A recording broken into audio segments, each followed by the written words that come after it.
咁第二間嘅筍盤咧，想同大家講嘅係一個近乎1000尺嘅 condo，然後咧係45萬啫，再加埋佢係行到做到對面高村嘅啦，喺欣街附近。咁我哋咧可以嚟睇睇。咁呢一間咧，我哋會同大家推介嘅就係喺309 Major Mac，即係 Major Mackenzie。咁咧佢係45萬1+1，即係一間房再加個陽光房咯。然後咧有2個洗手間。跟住咧，佢係大概964尺噶啦。咁裏邊咧，佢個 traditional 嘅，咁就會一啲原裝嘅地方。咁我哋會建議咧，我哋問咗嗰個裝修嘅，大概一個4萬蚊嘅預算咧，就會全部翻新晒，包括咗地板啦，包括咗成個廚房啦、洗手間嗰邊咧，都會去 update 埋，同埋全新油嘅油。基本上當呢啲嘢整好咗之後咧，就等同一個新嘅一個 condo 咁樣。咁我哋睇一睇個地點先。然後再睇埋個性價比。咁我哋而家嘅地點咧，喺呢個左邊嘅紅色點，咁大家會見到啦。呢個圈就係我哋而家同大家介紹嘅啦。又會嚟翻先，呢一個中間嘅 highway 先404，然後我哋喺呢一邊咧就一個欣街，然後呢一個地方咧就係我哋平時咧係講嘅 Bayview 同埋 Nestle 嘅啦。跟住咧，我哋喺個 Major Mac 嘅主線上，咁我哋咧就將佢再睇睇，就係啱啱之前見過啦。你會見到我哋講過上一間咧喺依個位嘅 Townhouse，所以你個地方咧大家唔算太陌生噶啦。咁我將個地圖咧先放大少少先，咁放大少少咧，我想將裏邊嘅地方再講清楚啲。咁我哋咧而家用一個紅色嘅點咧，就會見到喺依個位噶啦。咁我哋咧喺而家都係用翻呢個。跟住咧喺個呢邊附近咧，佢有咧就係一個hospital 啊，即係可能第時你買完收租嘅有專業人士，其實會可以喺度翻工放工，同埋最吸引咧就係呢個喺對面街嘅有一個 GO Train Station。咁我哋咧係有可以有火車落到去下邊單攤噶啦。咁呢邊咧其實我哋會喺天文台，好多香港朋友啊，其實我哋會買嘅天文台咧，其實就會南少少喺一紮嘅地方。咁其實你見到噶啦，好似喺我哋嘅 Richmond Hill 嘅 Bayview 都係會附近嘅啦。咁我哋會再加埋嘅 Bayview High School，咁我哋嘅 Secondary School 喺呢個地方。咁所以總體嚟講咧，有公園喺北邊啲，同埋喺附近咧係一個成熟嘅社區嚟做嘅。咁我哋一個地方咧，大致上咧係咁樣。咁我哋要開始跳入去啦。咁我會喺呢個 listing 裏邊咧，就會係大家再睇睇唔同嘅相啦，同埋裏邊嘅資料。咁佢哋呢邊咧，佢係有一個管理費嘅。咁管理費咧，佢因為係舊式嘅 condo，咁裏邊咧，所以會包咗好多唔同嘅地方嘅費用咧，都包埋裏邊。964蚊裏邊咧，我哋會包咗唔同嘅管理費裏邊。咁我哋呢張紙到時咧可以發俾你哋，咁你哋會知道咧嗰個裏邊要包咩，再加埋我哋嘅direction咧係向南邊嘅。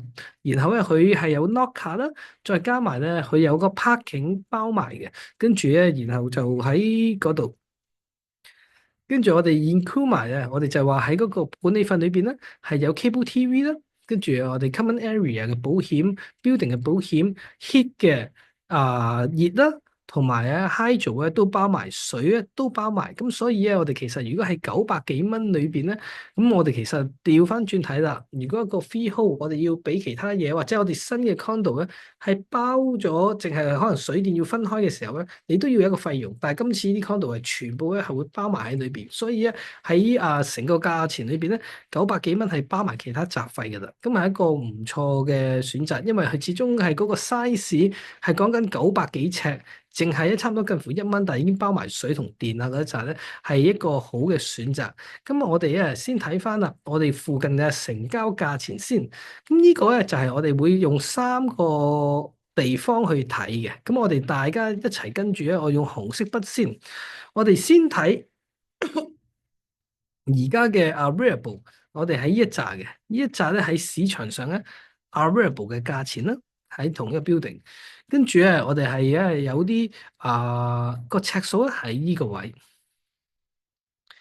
咁你會見到噶啦。我哋如果係由40幾至到60幾萬嘅 available 嘅時候咧，呢一間咧基本上係而家成個裏邊咧係最價錢好一間，由45萬咧，再下一間咧就係48.5萬。咁呢兩間嘅分別就係48.5萬嘅，佢個 size 咧係會細少少嘅。佢呢度寫住係700至790尺，而我哋依間係964尺。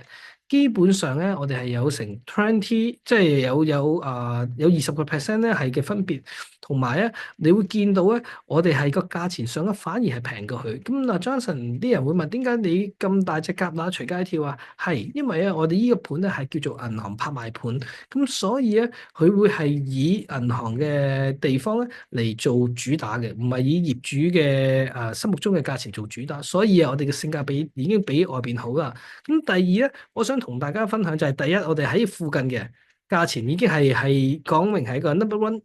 第二嘅就睇翻附近做過嘅乜嘢成交價。咁樣成交價咧，我哋會撳翻去呢一集咧，就係同一個309嘅 building 嘅成交價嚟嘅。咁我哋咧由呢個最高，即係呢個高嘅價錢咧，咁我哋開始搜落去，咧開始揾。我哋喺呢幾年嘅參考咧，可以喺呢度條底線，即係我哋講嘅可以由呢個 sold price，咁我哋開始揾落去啦。咁我哋由呢度最低嘅參考價嚟上去嘅，咁上去。咁我哋隔離咧就有啲一房，即係未計我哋個單位就 1+1 啊，一房或者 1+1 咁樣。哪怕係講係兩房嘅呢啲嘅 size 咧，大啲嘅，咁佢哋嘅價錢咧，成交價係講緊56.5萬、54萬幾係最低嘅。咁我哋可以咧同大家去分享就係，如果一間45萬嘅 condo，900幾尺嘅，我哋講緊係900幾尺，而家講緊54萬幾係講緊啲700幾尺嘅，我哋講緊一個900幾尺，而係45萬平呢個咧成10萬蚊，如果係用 percentage 嚟計咧，係有成差唔多打咗個7折咁滯添。咁呢個就會建議同大家可以參考喎。如果喺呢個附近嘅成交係一個而家係已經最低嘅價錢嚟講咧，54萬，但係我哋今日講係一個45萬，咁其實一個好安全嘅睇法啦。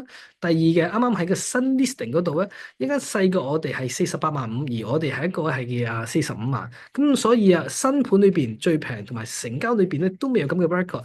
咁我哋會加個元素落去就係嗰個我哋 wildcard 就係個裝修啦。好多人外邊唔熟嘅話咧，裝修可能係一個 killer，就可能佢哋用好多嘅時間，用好多嘅費用嚟做個裝修。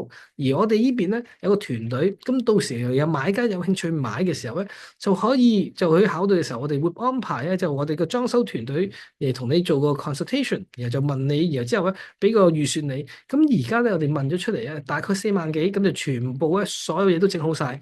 咁所以我哋計條數，如果45萬再加個4萬幾蚊落去咧，揼翻勻佢全新講緊啦，全新咁嘅裝修晒所有嘢，大概一個49萬嘅 range 嘅一個 budget 預算咧，都會係拍埋我哋嘅54萬幾啊，都會抵嘅。咁所以我哋喺一間銀行拍賣盤裏邊咧，想同大家推薦咧，今日呢一間我哋會係我哋喺一間45萬嘅。咁所以我哋最緊要喺近央街，我哋喺近住個央街。同埋喺 hospital 附近啦，同埋高清站喺附近，咁所以咧係對時嘅需求量咧都會大，再加埋個 size 係講緊964尺，因為舊啲嘅 condo 永遠個 size 會大嘅964尺，然後我哋講緊咧近乎咧，我哋係400-500蚊一尺啫，然後再加埋裝修後咧，我哋講緊攞佢條大數用50萬好啦，然後900幾尺。除翻個50萬嘅話，大家有數得計。咁所以我如果問我一個50萬以下喺多倫多近央街全新嘅裝修晒嘅 condo 值幾多錢啊？咁樣，咁我可以講話，一間嘅最成個 building 嘅 record 呢幾年係平嘅就54萬幾，細小仲係700幾尺啫。而今日我哋買到，而再換管再加個錢去裝修嘅話咧，都有一個49萬、50萬有找嘅一個預算。咁所以我哋如果買一間樓係去到咁嘅預算，而我哋嘅附近成交嘅 record 係比佢高。再加埋今日有銀行拍賣盤，所以係成棟 building 裏邊咧係最平嗰個單位。喺呢兩個機制裏邊咧，咁我就覺得係一個好好嘅投資嘅選擇。所以今日介紹啦，一間我哋係全新嘅 townhouse，咁我哋係講緊80萬以下嘅 townhouse，然後咧第二係1200幾尺，再加個300幾尺嘅陽台。第二嘅就一間二手啦，咁呢個就好似要自己去做啲功課，去做嘢嘅時候咧，45萬啫，係45萬嘅 condo，然後咧喺一個近央街對面行過去就高清，然後又附近有啲 hospital 可以專業人士，同埋我哋咧係 location 咧，你見到咧喺天文台附近咧，同埋即係話我哋去 Costco 啊買嘢，同埋 Walmart 咧都係10分鐘裏邊噶啦。咁如果你對呢啲筍盤有興趣，或者你係一直嘅觀察緊唔同嘅市場，或者想了解多啲樓房嘅數據咧，歡迎你聯絡我 Johnson。咁今日咧我就介紹完呢兩間，咁我哋下一次同大家一齊再分享唔同嘅樓房啦。多謝晒你。